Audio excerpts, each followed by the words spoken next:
welcome back to the Half Passed Out Independent Watch Madness Championship Bracket. We are here with the Elite 8, and here we have a view of the remaining watches from each of our 4 categories. Yeah. We are very excited. I think we've got some tough matchups today. We're going to get all the way to the winner in this episode. Wow, so stay tuned until the end. We're really excited. But before we start talking watches that we definitely don't own, let's talk about some watches that we do own. Will, what is on the wrist tonight? Tonight, as expected, I'm pairing my piece with Casamigos tequila.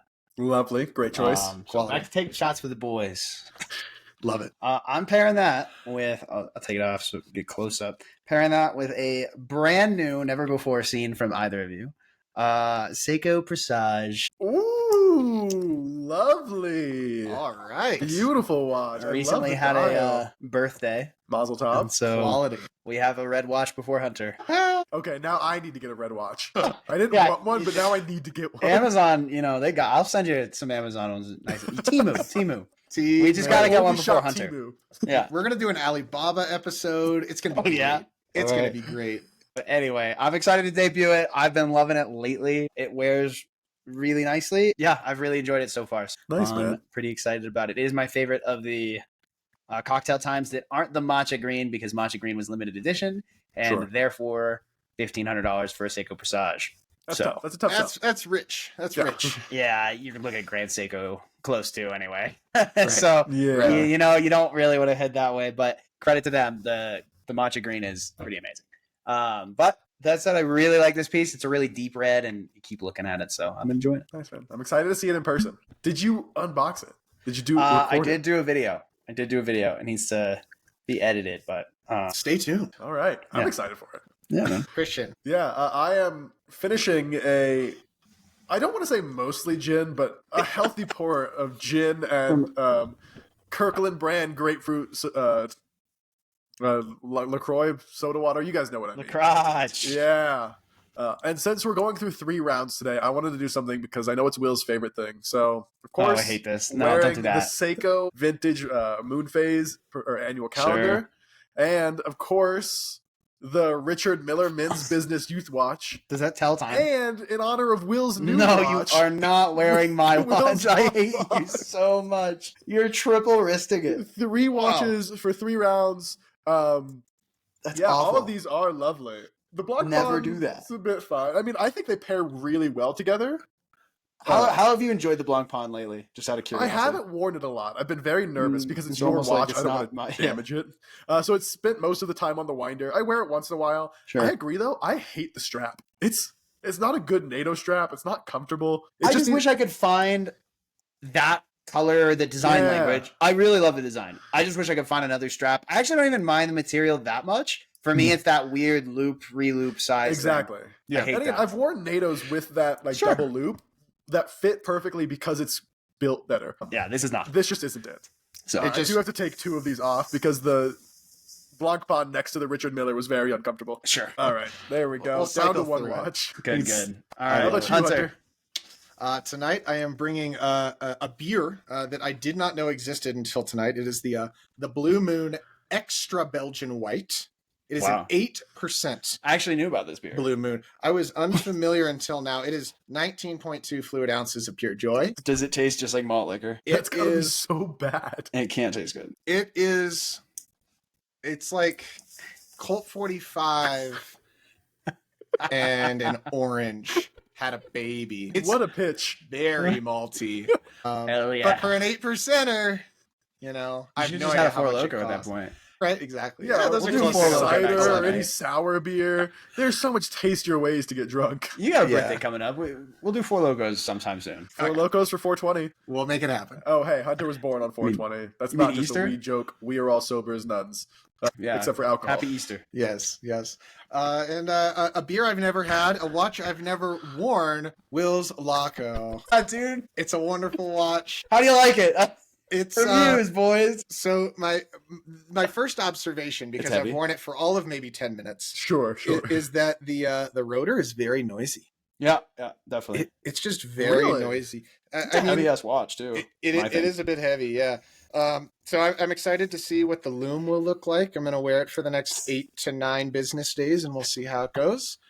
But yeah, we're all about new experiences here at Half Past Out, and so we're new bringing out experiences, new content, new watches. experiences. That's what it's all about. So all new watches, except I love it. All right. I love hanging out with you guys. You're my favorite. yeah. Hey, you know what? Cheers to new experiences. Cheers. Well, where should we begin? I think we keep the same order. Start with the under 600. What do you guys think? We've got the Aurora Field from Zelos versus the Dan Henry 1964. I think the Dan Henry kind of struggled through the last round, if I'm not mistaken. Yeah, I can't believe what we're going to see here.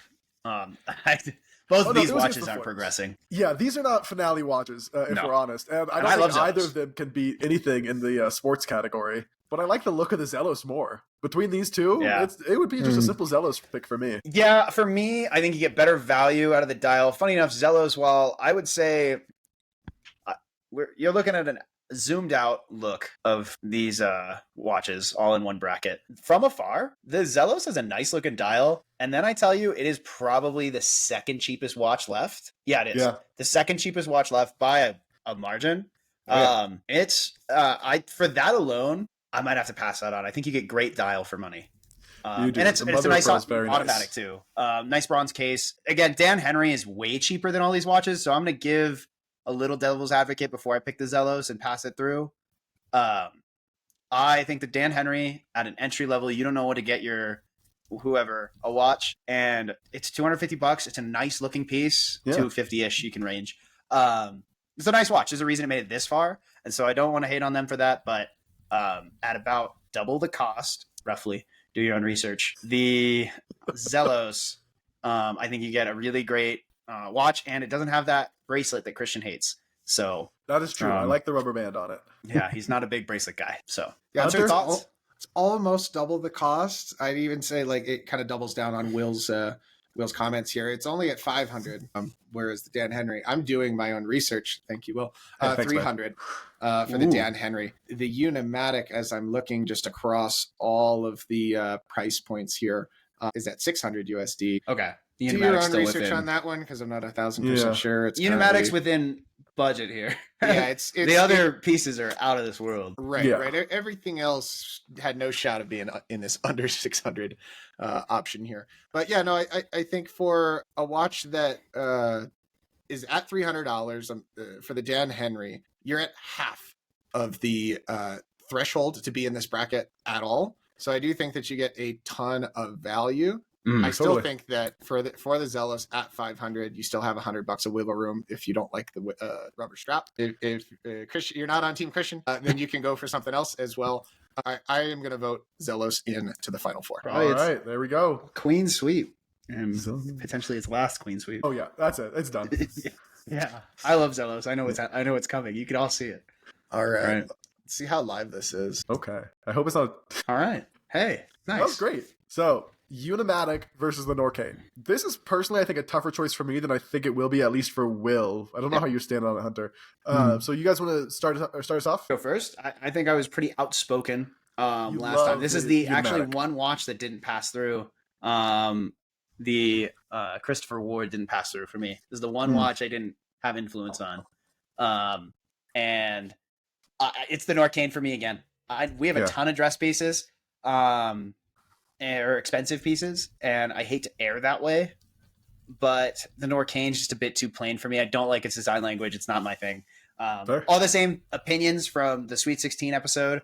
Please check that out if you haven't. It gives a lot of context to this, but I think the Norcane, it is going to contend with all the other pieces on the right side of the bracket money-wise. And honestly, you throw the money question out, I think it's still one of my favorites to go even further. So I love the Norcane. I love everything it does. That photo doesn't do it justice. Do your own research. Look up a Norcane. Watch the Sweet 16 video. Yeah, we go. Yeah.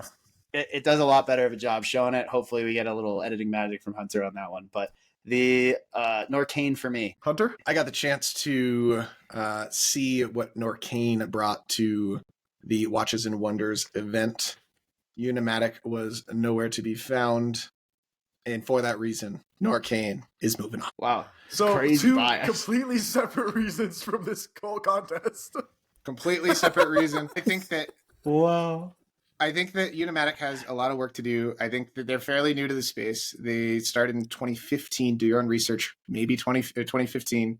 Norcane's made a lot of strides recently and picked up a lot of ground, particularly in these spaces like Watches and Wonders. We've Sure. also found that just in the spaces that we're in, they're fairly well represented at our local shops, at shops that we've traveled to. We've also seen Norcane quite frequently. And I think that the Wild One, as Will had mentioned, is one of their best pieces. Yeah.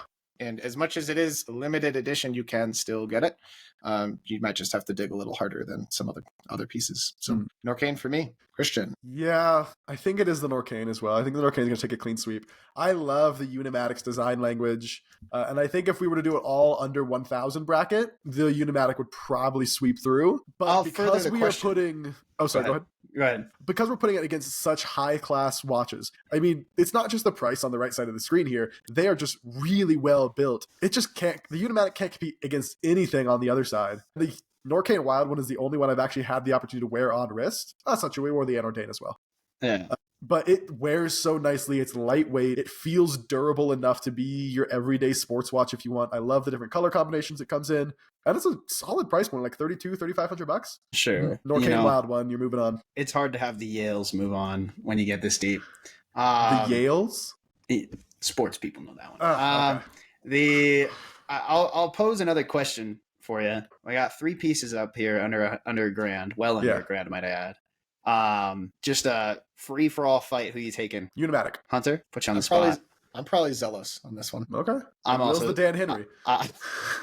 I do like the Dan Henry. I think they have possibly the most important purpose. I think it's a really great entry piece, and it's not that the Unimatic isn't either. But I think when you don't know what you want, you can.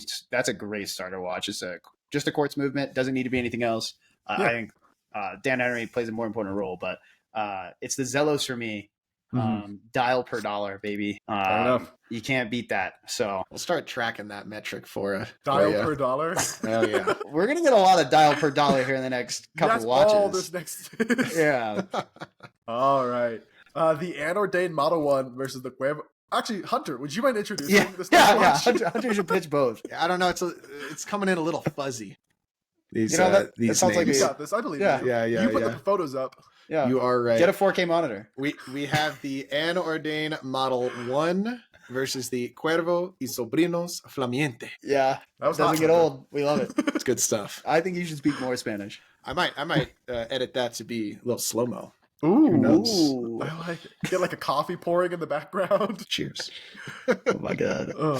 When you want to talk about dial per dollar, this is this is tough. Even more so than the I think this is the dial per dollar around Both here. dials are stunning. I don't remember what either price point is. I think the Anordain's at what, like $3,500? Somebody do my research for me. In turn. Yeah, Anordain, you're looking at like $3K, like 28 to 32, depending on the size that you get. That's right. There were 3 different sizes. But yeah, this is just like the traditional enamel dial. They do have fume options that are quite a bit more pricey. They are very beautiful. Do check them out. But in this bracket, we are looking at the traditional enamel dials, not necessarily the red one. I personally think it's the best one, but they do have 3 or 4 other options. Cuervo y Sobrinos, we're going to find out in a second. Christian, thoughts? When it comes to just the dials for me, the Cuervo is better. I really love the multi-textured, like sunburst spiral wave that they've got going on. The subdial in the center above the 6 really like gives it a nice aesthetic. Gosh, I don't know. This is a really tough choice. Hunter and I got hands-on with Anordain. They're really slim dress watches. The color pops really well. I'll take the Anordain. It's going to be the Cuervo for me. Go on. I'm taking the Anordain. A big part of what we talked about from last episode is the ability to change sizing, still get the same amount of watch. Nice. I love that. Anordain's made-to-order process, I don't mind. I think it keeps availability up. I love their dials so much. I think we go back to dial per dollar. This dial bangs. And I don't love the Cuervo as much dial wise. And it may be just down to color for me a little bit. I wish it was a bit more exciting of a color. That said, I do think that dial is excellent. I see the texture. I would make a small devil's advocate argument against me that if I saw that Cuervo in person, I would be remiss saying this, but I don't have it. I haven't seen it in person. Yeah. And for that, I'm taking the Enordane. I wonder if Right Time has the Flameante. Right I Time is our don't local think they washer. have it. Do they, Hunter? I have not seen the Flameante Yeah. before. I love it every tried. time you say it. It Right makes me Time. so happy. They do have many other models from Cuervo, and I think Right. they do a pretty good job of Yeah. demonstrating the craftsmanship that you're paying for. Yeah, I agree. Yeah. But I haven't seen that model, and for how intricate the dial is, it harms that I haven't seen it. Not really a fair judgment, but Yeah. it's the judgment I'm going to run on for my pick of the Enordane probably one more time. Cuervo for me. It is. Will actually with his devil advocate really solidified my choice. Sure. The Emerdade's great. It deserves to be where it's at. But the Cuervo, like we said, the craftsmanship on at least with their other pieces is remarkable and stunning. I've got no reason to expect this would be any less. Hunter, you want to break our tie? You guys know I'm a value guy. Sure. Well, you can buy one, you got to buy two. High on the list, right? Here are the things that I'm considering. Enordane I've had on the wrist. I love this watch. It's probably a watch I will own at some point in my life. Wow. That being said, We'll put that in the goals episode. Yeah. that is in the goals episode. Let's get you to fulfill one. Yeah, we'll see. We'll see. Yeah, we'll have to make a purchase order, special order. That being said, I am a value guy. Sure. For an extra $800, I can get the Cuervo Flameante. And if then you have to say it every tell time. everybody what you have, and that Yeah, brings me that joy. brings- yeah. There is value to that. I'll give you that, Christian. It's a good sell. If you zoom in to my face, I'm winking every time I say Flameante. For an extra $800, I've had the Enordane on the wrist. Yeah. It feels well priced, but appropriately priced for what you're getting. Yeah. I have had not this Cuervo, but other Cuervos on the wrist. It absolutely feels like way more value, like a $10,000 watch when It's it's a big on statement. your wrist. Big Cuervo guy. If you've ever had the opportunity to put on a Cuervo, go ahead and try it, and then try to guess the price. You'll be very off. And for that reason, the value pick Cuervo is moving I'll have to on. get a Cuervo shooter next episode. Yep. That tracked. The Flameante Yeah. moves on. Oh, Hunter, thank you. You I'm got not it. heartbroken by that one. I think that's a great fight. I mean, those Yeah. are great watches. Both of these watches have. I don't know if deserve is the right way, but it really could have gone either way here. Yeah. I don't know. Where does the Came down to Cuervo end value up for at me. price wise? 38, flat. Yeah. 38.40 with the alligator strap. All So- right. And it kind of, correct me if I'm wrong, Christian, but it looks like their watch box looks an awful lot like a humidor, I which think is the watch box for Yeah, this watch one box is a pretty sick. humidor. Yeah, is a humidor. Doesn't look like it. Is a humidor, and you're gonna buy one anyway. That is So- something that Cuervo and Sobino does a lot, especially with their specialty editions. They will be watch box humidors. Hell yeah! Yeah. Even So- solidifies my pick even more. Value Bring in pick. a stogie when you take when you're buying a Cuervo. Is that what you're You saying? have to. It's And just- actually required. Yeah. They don't let you buy one otherwise. They may not So- still be in Cuba, but they are a Cuban company. Before we get to the last round before the semi, Yeah. Hunter. Yeah. I'm a little confused on your. You say you're gonna get an Enordane, Yes. but So I'm just gonna take your words from you. Yeah. If you can buy one, you can buy two. You can. And buy that two. means you can probably just buy an Enordane. I could buy Or not an three. Enordane, a Cuervo. Yeah. I could. So why is the Cuervo not the goal set here? Oh, it's purely based on style. Oh, the the Cuervo is red. not my style. The red, yeah. So that would be the reason why I wouldn't just go out and add the Cuervo to my goal list. Now, it's mainly just because I don't love the salmon dials. You really have to knock it out of the park. That was mine. Yeah. Yeah, You're yeah. both wrong, but that's fine. Yeah, I mean, you can just catch can any always fish in suck. the sea, I guess, Christian. So that would be why it's not on the goal list. But yeah, the Enordane is the front runner for my red dialer right now. The question is can and will I pony up the cash for it? We'll see. I believe in you. Birthday's Stay coming tuned. up. Just Birthday's don't coming tell up. your wife. Just do it. Just do it. Well, I might. Here's the combo. You should have had Get the jury duty. Enordane with the Cuervo box. There you go. Oh, you should have had jury duty pay for the watch. Yeah. I should That's have. a tax write-off. Yeah, I'll tell you what. Elon would have hated the fact that we had bagels. Yeah, we had government issued bagels. I have to leave. I can't. Elon would have a cow. Dude, you should check up Ryan's. Anyway, last round. I guess get to this last round before the Let's semis. get her done. The We have- MB&F. Oh, yeah, Yeah, Will, lead us in. MB and F. Legacy Machine 101, and the Ming 04. I was glad the Ming passed through because we don't like Miss Pac-Man in this household. Sure. The MBNF had a hell of a fight against the Kind of Blue. It really did. And I'm taking the Kind of Blue over the Ming. So I'm definitely taking the MBNF over the Ming. These are our two outrageous price point watches, aren't they? Yeah. These are like the just not the on Ming, this I think, planet. is fairly reasonable. I think the Ming is like 30s and change. Got it. And the other one's Legacy Machine is out of this world. it's a 6-digit watch. Yeah. Do your own research. The dial, I love the dial type of the MBNF. I'm a big fan of that design. I love the blue. I think it pops. If you guys are watching this on YouTube, I think the first three that draw to you are the three real significant colors, and then probably credit to Christian, the Cuervo. Now, our photos don't help. When you zoom in, the Norcane is excellent. And I'm not going to hate on the Ming. I think the Ming's got a nice dial. Yeah. But dial per dollar probably doesn't win because it's so expensive. But I love the MBNF. I think it is such an incredible and unique piece. It's going to make it through this one for me. Yeah, I think I completely agree with you, Will. The Ming deserves to be where it's at. I think it deserved to have beat the Mosier. Thought about it a lot since our last recording. The Ming's a great watch. The MBNF, it does not compare to. The Ming is, for that price point, I expect something a little bit more artistic in this bracket now. The MBNF is beautifully crafted. It's very unique. And admittedly, I haven't worn it. It seems still wearable, as opposed to like some of the Jacob and Co's or other 6-digit watches that you're looking at.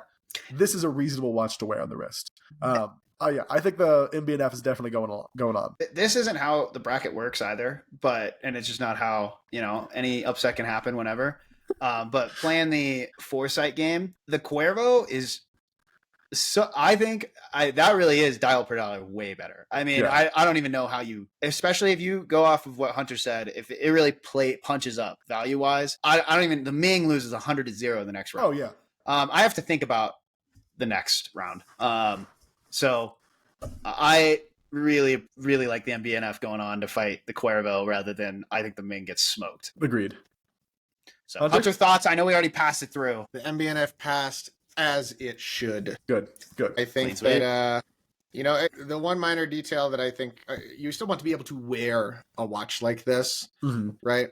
Let's assume everyone's comfortable with wearing a $100,000 watch. Sure. It really comes down to comfort, right? And the one detail I'm just now noticing is the crown is at 4 compared to many of these other watches. Now you're not dealing with a huge dome crystal, right? So go ahead and take a look at some of these photos of the Legacy Machine. It does protrude out quite a bit. That's kind of the point of the watch. Yeah. But they're also thinking about the customer of like, hey, like you want to actually wear this thing, right? Like let's move the crown over so that you can actually have some wearability. Yeah, Ming's just not doing enough for the dollars. And I agree. I think that this final 4 is going to be very difficult. Yeah, I think one of them will be very difficult. Yeah, I think both will be reasonably hard just because of the price split.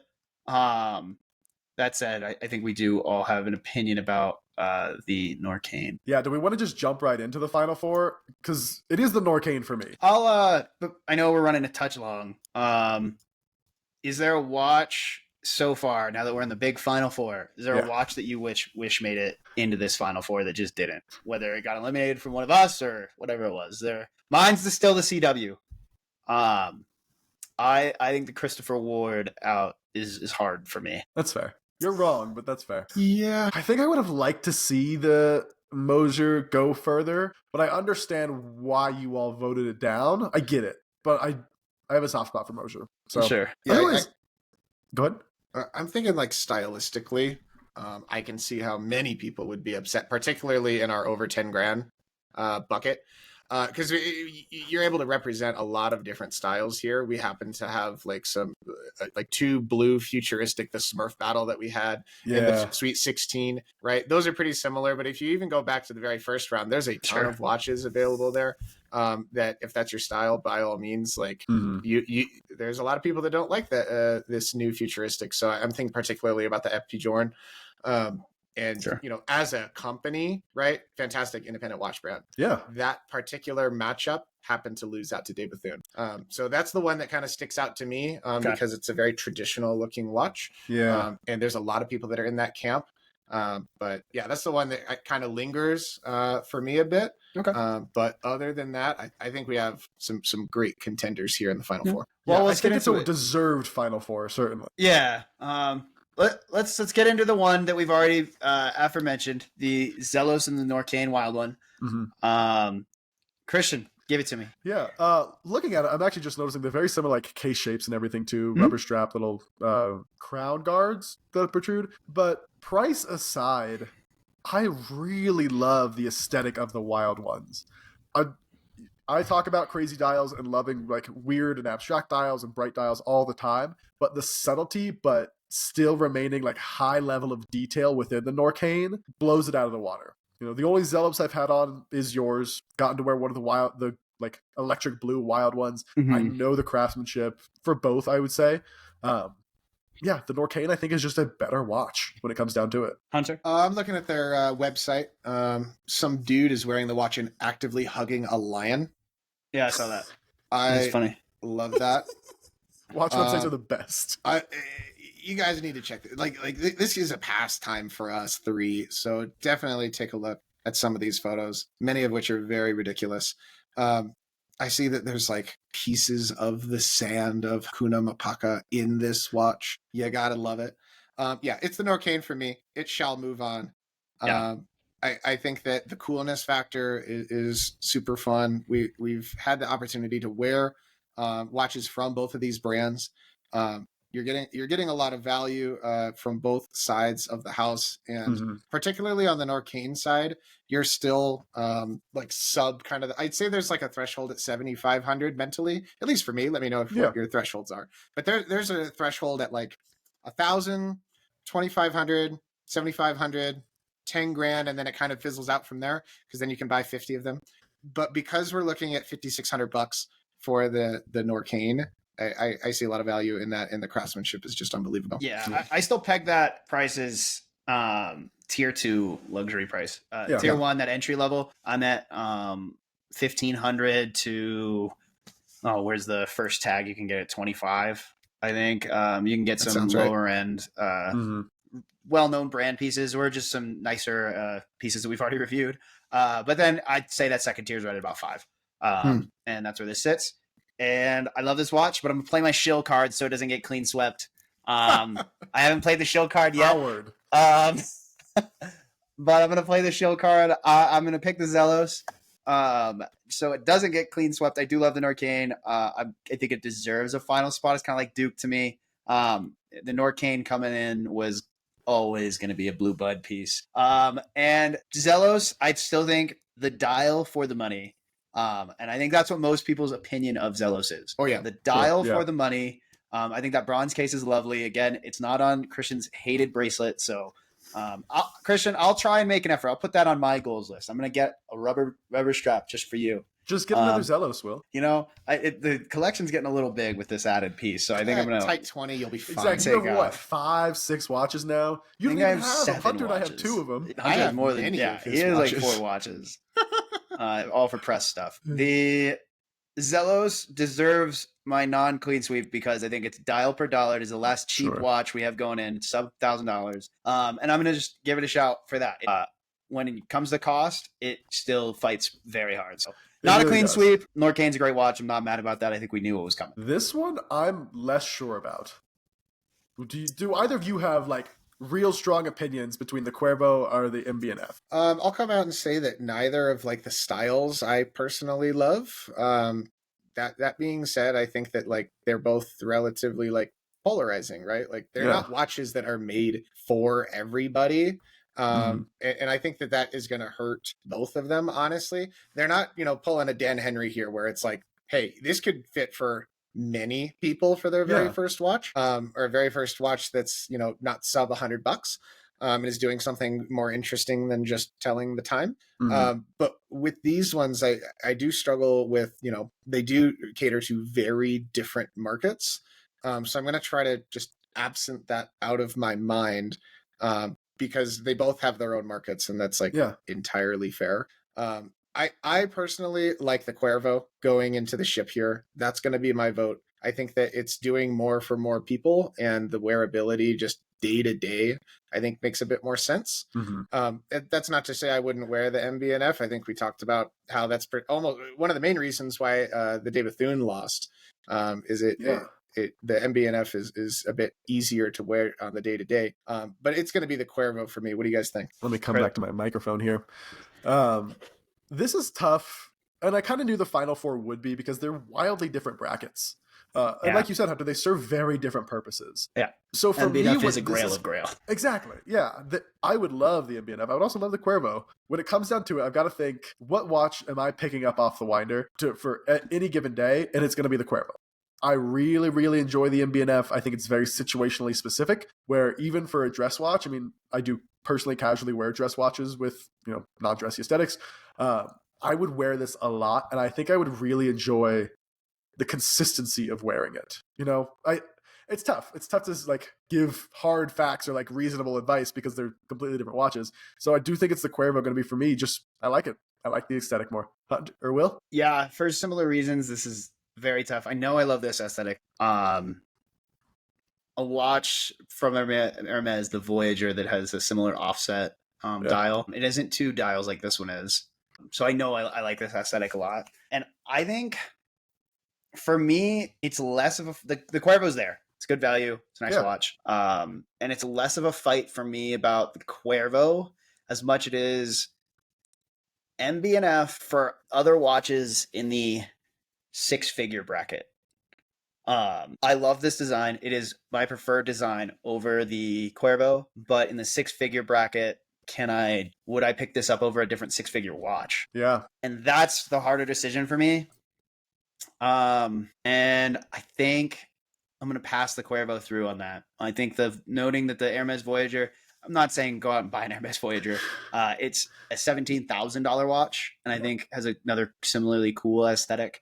Hermes, we are asking you to send us one though, so we can review. Of course. The MBNF, I think I said it was going to suffer from that value issue at the end because the Hermes existed, and I'm giving a call back to that. I love that design language, and I don't want to hate on the Cuervo so much because of its salmon color. I appreciate that. That makes me feel good. It is it's a great dial, and I think I wish it was a little different color. If this were like a deep blue, I don't know if I'd have ever picked a different color. I'm a blue person. I love blue. I think even a deeper green, the salmon's it's just not my favorite color palette, but I think everything else they do so well. I can't not pick the Cuervo here. And Hunter, your words are resounding to me that the fact that it wears so much above its value, I think is intriguing. Interestingly enough, I think it's a very similar principle to the like under 600, where when you're competing across a wide range of watches, the super low price points and the super high price points just can't reasonably compete, I think, with watches in that like 10,000 range, Yeah. The Norcade and the Cuervo are by no means the most expensive or least expensive watch we have on here, but like sit somewhere right in the middle. Yeah. Norcane is what, 56, Cuervo's 38, we said? Yeah. Now comes the toughest one. In my opinion, the toughest one, because I deeply love both of these watches. Yeah, I mean, I'll offer mine first for you. Sure. This is where the salmon dial dies. I can't keep passing along out of preference. I don't even like brown dials, and I've been on the record in this bracket in times we've talked about this watch. This brown dial is unbelievable. So nice. And it is so cool to look at the closer you get to it. And I think it's got that wow factor when you look at it. It is a bit more expensive than the Cuervo, and I think this is going to be a really hard fight for you guys who've tried pieces on like this. I have not, so I can just say whatever I want. And fair enough, yeah. I'm going Norcane. It's just vibes for you, Will. It always has been. That's how, it's the aura. Hunter, what do you think? Oh, man. Yeah, you're right. Having worn both of these watches, here's a piece of advice. Just buy both. Yeah. And then, you're looking at like 10 G's. Okay? Like, I'm not an expert or anything. You'll be fine. All right. The only practical buying advice we've ever given on this podcast. If you're not sure, just buy both. Shocking. Yeah. This does meet one of the thresholds that we were talking about, where one is above $5,000 and one is below the $5,000 mark. I am going to go Norcane on this one. The brown dial watch here. They do have other options. So does Cuervo. I really don't think that you can go wrong here. I think both of these independent watch brands are really well represented across all of the different experiences that all three of us have had. But I think Norcane is just doing a bit more for more people. And I think that just having the sports watch is just going to do more. And that's really all it comes down to there. I think both dials are incredible. As Will mentioned, Diamond dial might not be for you. But many of them are going to be very, there's going to be other options across both of these. Devil's advocate. We don't get to hear Hunter say the Cuervo again. That is a shame. That is really disappointing. No, I think you're absolutely right, though. And when it comes down to it, just like with the Cuervo and MBNF, what watch would I pick up off the winder out of the box every day? And it would be the Norcane. I love the Cuervo. I've been an apologist for their whole aesthetic since the beginning of this podcast. They're an amazing watch brand. Check them out. But Norcane, clean sweep in the championship. Hunter, if you could put in like a graphic here, I don't know. Confetti. Congratulations, Norcane. Yeah. This is the most elite watch madness bracket that any watch publisher will ever do. Correct. And potentially the Actually. only.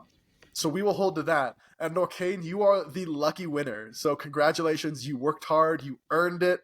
A lot of rebounds. A lot of rebounds.